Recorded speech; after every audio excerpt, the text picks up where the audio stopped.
Hello and welcome.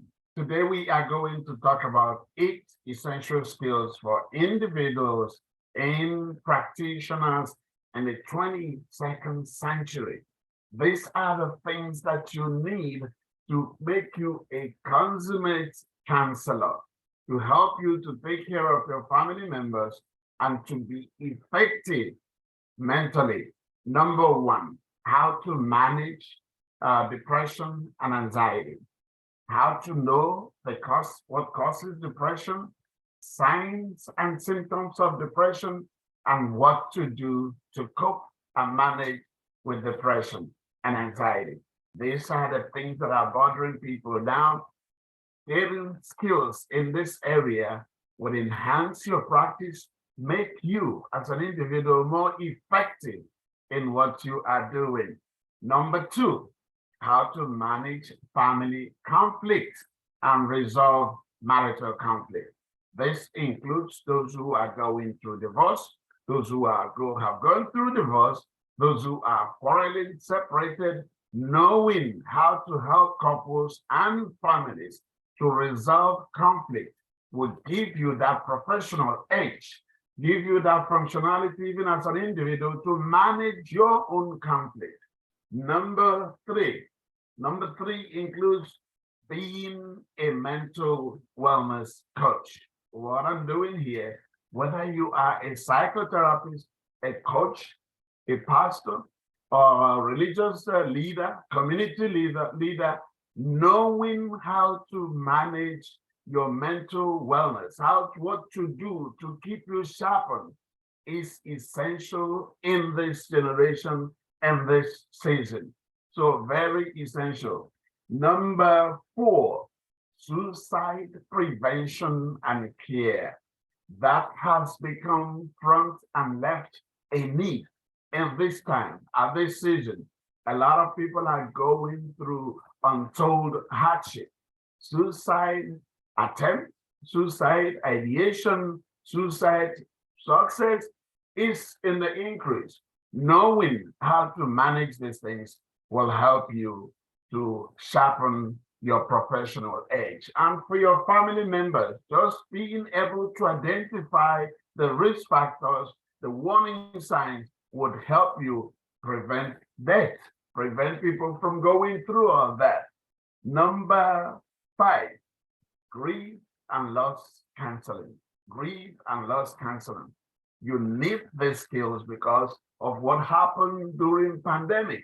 A lot of people are walking around with unresolved grief. They just tucked away, repressed that feelings, those emotional reactions to grief. They tuck them away and they are walking around with it. That's causing a lot of problems.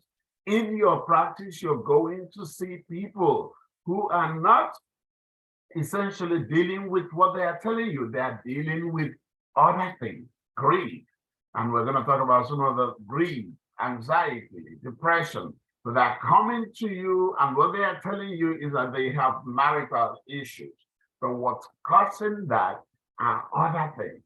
So being able to spot and identify these symptoms will help you to be effective counselor. Number six, addiction and family counseling. People are dealing with a lot of things.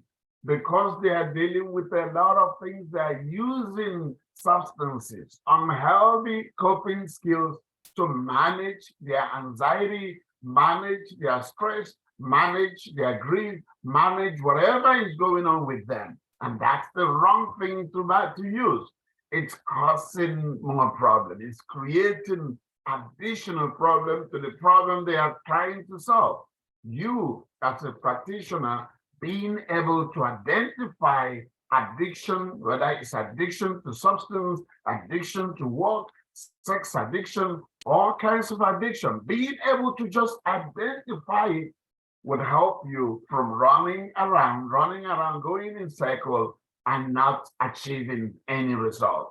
So having the skills to counsel and coach families of those who are suffering from addiction and being able to help those who are suffering from it to manage their addiction and then treat it. That would put you on the edge. Number 7, helping single parents and blended families.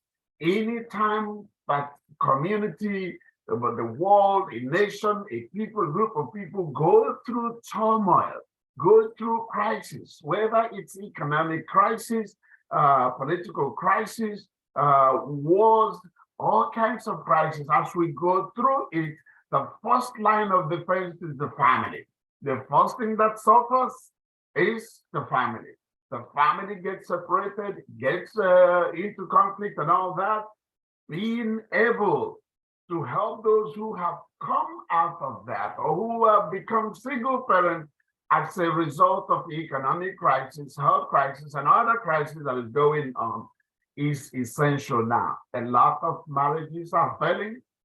Those who have become single parents as a result are grappling for need for practitioners to help them to develop new skills, to develop new knowledge, to manage their new status. And oftentimes when we have single parents, it leads to blended families. A lot of them who became single at early age are going to want to remarry. They are going to remarry, get into a second marriage. And oftentimes, the thing that caused the first marriage to fail is not resolved. And oftentimes, it causes the second marriage to also fail. So helping those who are coming from a conflict to go into the next marriage with resolving the previous thing is very, very essential and needed at this time. And finally, number 8, being able to help people who are getting into marriage. The first 5 years of marriage are the most turbulent, they're the most difficult to deal with. So having the skills and the edge to help those who are getting into marriage to navigate through the terrain of the first 5 years of marriage is essential.